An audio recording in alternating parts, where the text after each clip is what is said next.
Bonjour à tous, c'est Prof et Geek, je suis très heureux de vous retrouver pour une nouvelle vidéo sur mes achats du mois de juin 2022. Alors on est à la moitié de l'année et je suis très content de tenir une de mes résolutions du nouvel an. En effet, je vous avais expliqué que j'allais essayer de compléter plusieurs séries et c'est le cas ce mois-ci avec les titres que je vais vous présenter. Alors le choix des titres est un petit peu particulier puisque je n'ai pas reçu mon carton avec le dernier financement de Bliss, donc ça vous le verrez pour le mois de juillet. Et hier, je suis passé à ma librairie, j'ai acheté 2 tomes que je comptais intégrer à la vidéo d'achat du mois de juillet. Et finalement, ils se prêtent bien au thème de cette vidéo, donc j'ai décidé de les intégrer ici. On commence tout de suite par aller chez l'éditeur iComics avec Lock & Key l'âge d'or et Lock & Key, une vie de chien. Il y a quelques mois, je vous avais présenté dans mes achats le fait que j'avais pu trouver d'occasion toute la série, les 6 premiers tomes ainsi que Ciel et Terre. Donc c'était une super occasion, je les avais achetés, je ne les avais toujours pas lus. Et vient de sortir l'âge d'or, le dernier gros titre indépendant qui cartonne chez iComics. Je voulais l'avoir pour compléter. En plus, il y a un épisode avec Sandman de l'univers Vertigo de chez DC. Donc ça va me permettre là aussi de découvrir ce personnage dont j'ai beaucoup entendu parler, dont j'aimerais tellement récupérer tous les récits, mais problème de place, problème de budget. Donc c'est pas dans les priorités, mais c'est vraiment un univers que j'aimerais vraiment voir. Et j'ai de la chance, j'ai pu avoir le petit floppy Dogtail, qui est une vie de chien en VF. En fait, ma librairie en a commandé pour beaucoup de clients qui souhaitaient l'avoir, et ils en ont reçu 2. Donc, en fait, ils les ont sûrement répartis à leurs plus gros clients.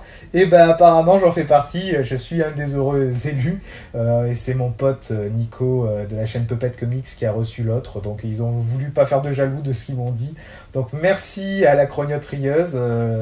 Je vais bientôt découvrir ça. C'est grâce à vous. Ça va être la possibilité de me lancer dans cet univers qui m'intéresse beaucoup. Donc, apparemment, ce titre-là se passe avant la série principale ou l'omnibus qui est sorti il n'y a pas longtemps. C'est ce qui a servi à créer la série Netflix qui apparemment est vraiment moins bien que le comics. Alors je n'ai encore lu ou découvert aucun des deux. Ça viendra bientôt et je vous en parlerai dans une prochaine vidéo bien évidemment. On file chez Delirium avec Judge Dredd, les affaires classées, tome 6. Et tome 7, le tome 7 que j'ai acheté vraiment hier, tout simplement au moment où je tourne la vidéo. Il est sorti au début du mois de juin, mais j'étais passé déjà à la librairie et j'étais pas retourné le prendre puisqu'il est quand même un petit peu cher et que mon budget était déjà un peu serré. Voilà, donc j'ai pris le tome 6 et le tome 7 qui me permettent pour l'instant de compléter la série puisqu'il n'y a pas d'autres tomes et il y en aura je pense pas cette année puisqu'ils sont déjà sortis le tome 7 et le tome Control. Donc à mon avis le tome 9 sortira l'année prochaine en 2023. Maintenant ils ont décidé de tout plastifier, on ne peut plus les feuilleter, même si au tout début les 3 premiers tomes ne l'étaient pas. Maintenant s'ils les rééditent ou si vous les trouvez, ils seront plastifiés ils continuent maintenant à le faire pour tous leurs gros pavés, puisque c'est leur politique. Alors je ne sais pas exactement pourquoi. Est-ce que c'est pour éviter d'abîmer le bouquin? Est-ce que c'est pour que les gens ne feuillettent pas spécialement et abîment l'œuvre, le déchirent, plient une page? Je ne sais pas. C'est peut-être pour les deux. Ou est-ce que c'est un côté un peu esthétique? Si vous avez la réponse Delirium, n'hésitez pas à me la dire. J'aimerais bien savoir pourquoi vous avez décidé de faire ça. C'est marrant. Mais il y a peut-être le côté déballage, le côté cadeau. C'est très cool, moi j'adore. Ça sera l'occasion d'aller découvrir les œuvres originales de Judge Dredd, un personnage haut en couleur dont je vous parle très souvent. Je vais un peu moins vous saouler avec, puisque le prochain tome arrivera dans pas mal de mois, voire dans un an. On part chez Vestron avec Power Rangers Unlimited Mighty Morphin tome 2. Voici le deuxième tome que j'ai acheté hier à la librairie. J'étais trop impatient de mettre la main dessus et de pouvoir le lire puisque on a fini par un cliffhanger avec la révélation de qui est le nouveau Ranger Vert. Je m'attendais pas du tout à ça, ça a été la grosse surprise. Et il a fallu patienter puisque entre temps est sorti le tome parallèle, puisque je rappelle que dans cet univers, Vestron a décidé de faire d'abord l'équipe qui est sur Terre, ensuite celle qui est dans l'espace, et d'alterner. Donc faut prendre son mal en patience, c'est un peu rageant, mais voilà, c'est un plaisir. Power Rangers, c'est une série qui est vraiment bien, que je recommande si on aime les Super Sentai. C'est vraiment très très cool et les idées sont bonnes. En plus, il faut vraiment le dire. La couverture avec les ordres là, elle déboîte. J'avais tellement envie de la voir et je vais bientôt pouvoir le lire du coup, puisque je ne l'ai pas encore feuilleté ou lu. Ça va être une des prochaines lectures, ça c'est sûr. Toujours chez Vestron, on va dans l'univers de The Crow avec Memento Mori. The Crow, une licence très très sombre, gothique, punk, où la violence est omniprésente et le côté mystique est également présent. On connaît pour la plupart les films des années 90 avec Brandon Lee, il y a eu plein de suites, plus ou moins connues d'ailleurs. Il y a même eu un acteur français qui a joué Le Corbeau, donc ça c'était le tome 2, La Cité des Anges. Moi j'avais commencé par ce film-là. C'est édité chez Vestron, on a petit à petit, tous les 2-3 mois, un tome qui sort. Voilà, là c'est le 3e si je ne dis pas bêtise. Les 2 premiers, je les ai lus. Je vous parle bientôt du tome Curare qui a été une surprise, vraiment. La Memento Mori, on va voir un peu ce que c'est. Je vous avoue que j'en ai pas entendu parler. Ça va être de la vraie surprise et il me tarde de continuer sur l'univers de The Crow. C'est vraiment un univers qui est top. Merci à Vestron d'avoir récupéré la licence et de nous sortir les titres petit à petit. Moi j'adore. Alors, je vous avais expliqué que je n'ai pas reçu mon nouveau colis de chez Bliss, mais il y a pourtant quelques tomes de l'univers Valiant qui rentrent dans ma collection, avec notamment X O Manowar, le tome 1, ainsi que Unity. Alors, comment ces titres ont pu atterrir dans ma palle si je n'ai rien acheté? Eh bien, tout simplement parce que ce sont des cadeaux. Je remercie mon poteau Nico de chez Puppet Comics, oui, je vous en parle souvent, puisque c'est lui qui me les a donnés, puisqu'il a notamment le X O Manowar en double, donc il m'a dit, tiens, je te le file, ça sera l'occasion de te lancer dans ce personnage. Alors, il y a beaucoup de séries XO qui sont publiées par Valiant, par également Bliss. Donc il y a eu 2 séries complètes. Là, il y a 3 tomes dans celui-là. Il y a 3 tomes dans l'autre série, avec notamment le tome 2 qui pour l'instant est introuvable, mais qui va être réédité. Et il y a la nouvelle série XO qui a commencé à sortir il y a quelques mois, même si les échos sont pas terribles apparemment sur cette dernière mouture.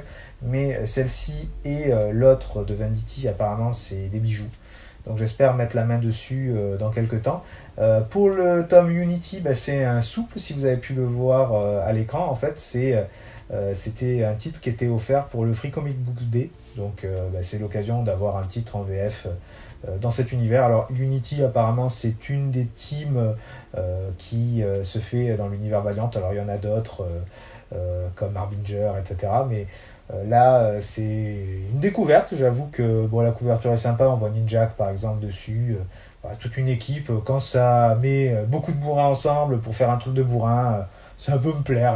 Donc ça va être une découverte. Et je vous présenterai d'autres titres de l'univers Valiant dans peu de temps. Alors on passe au manga et on va chez l'éditeur Kurokawa avec le recueil d'histoires de Saint Seiya, Lost Canvas. Alors je vous ai présenté ma critique des 25 tomes de l'univers Lost Canvas il y a quelques semaines et ce titre-là est sorti au milieu du mois de juin. Donc c'est vraiment un concours de circonstances, je ne savais pas qu'il devait sortir et je ne savais même pas si c'était un manga avec des dessins ou si c'était un recueil avec vraiment des textes qui mettent dans l'ambiance un peu ce qui est sorti du côté de Berserk, puisqu'il y en a un ou deux, il me semble, que je n'ai pas dans ma collection. Et je me posais la question si ça allait être le cas. Non, c'est vraiment du dessin. Et il va y avoir des histoires avec les différents personnages. C'est vrai que les personnages de l'univers Lost Canvas, notamment les Chevaliers d'Or, sont très attachants. Ce titre-là va me permettre d'en finir avec la série principale de Saint Seiya Lost Canvas, puisqu'il y a également Lost Canvas Chronicle, mais que je n'ai pas et que j'espère acquérir dans quelques temps. Toujours dans Saint Seiya, on va chez l'éditeur Panini Comics avec Saint Seiya épisode G. Saint Seiya épisode G, en fait, c'est la seconde série Saint Seiya à paraître en VF après la saga d'origine. Le personnage principal est le Chevalier d'Or du Lion, c'est-à-dire le Chevalier Ayola. Et on voit qu'il affronte les titans, donc encore un pan mythologique de la Grèce antique qui est mis en avant, donc je trouve ça vraiment cool. Alors le dessin est très particulier par contre, il faut le dire, je vous en parlerai quand je finirai de lire la saga.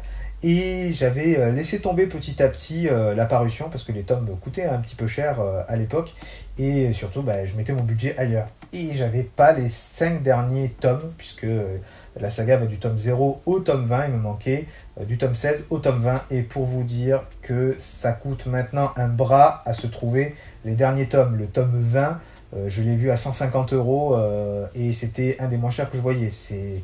Ça a été très très dur à avoir. Du coup, je me suis résigné à acheter toute la saga complète pour avoir les 5 derniers tomes et j'ai revendu les 15 premiers dans une boutique d'occasion, tout simplement parce que c'était plus rentable en fait de faire ça. C'est grave de se dire, je claque 150 € pour 5 tomes.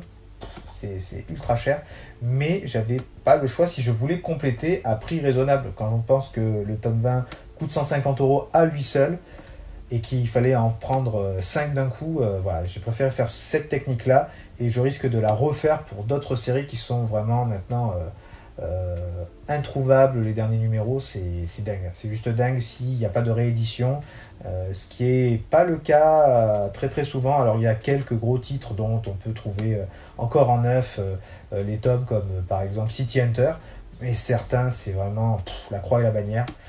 Et du coup, je me suis lancé là-dedans et c'est bon, maintenant j'ai tout, je vais pouvoir tout finir, vous en parler.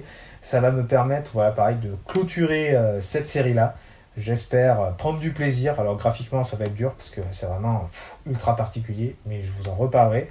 Et il y a une suite, puisqu'il y a la série Saint Seiya épisode G, Assassin, dont le personnage principal est le chevalier du Capricorne, Shura.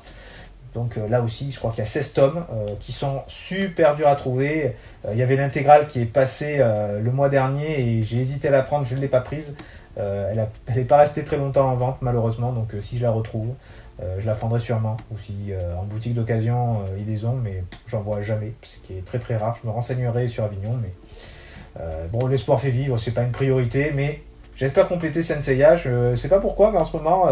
j'ai envie de tout avoir sur Saint Seiya. J'ai acheté 2 tomes différents chez l'éditeur Kurokawa, à savoir Hippo, le tome 14 de la saison 6, et The Raiden King, le tome 6. Bon, je ne vais pas trop m'étendre sur ces 2 séries, je vous en parle très régulièrement. Hippo, mon deuxième manga préféré, tout simplement parce que c'est génial, c'est très long, mais qu'est-ce que c'est bon.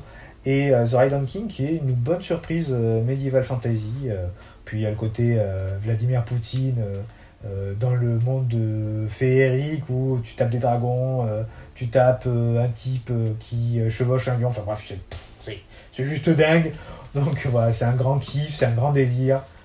Ça me fait plaisir, dès que ça sort, je les achète. Voilà, je vous les recommande fortement là aussi, faites-vous plaisir en tout cas. La vidéo touche à sa fin, j'espère qu'elle vous aura plu. Si c'est le cas, n'hésitez pas à vous abonner à la chaîne et à activer la cloche des notifications pour être prévenu de la sortie des nouvelles vidéos. N'hésitez pas à mettre des pouces, des commentaires, j'adore discuter avec vous de nos univers préférés. N'hésitez pas à me dire ce que vous avez acheté ce mois-ci. C'était Prof et Geek, je suis très content d'avoir fait un petit bout de chemin avec vous dans ce multivers de la pop culture. On se retrouve très bientôt pour une prochaine vidéo. Ciao ciao!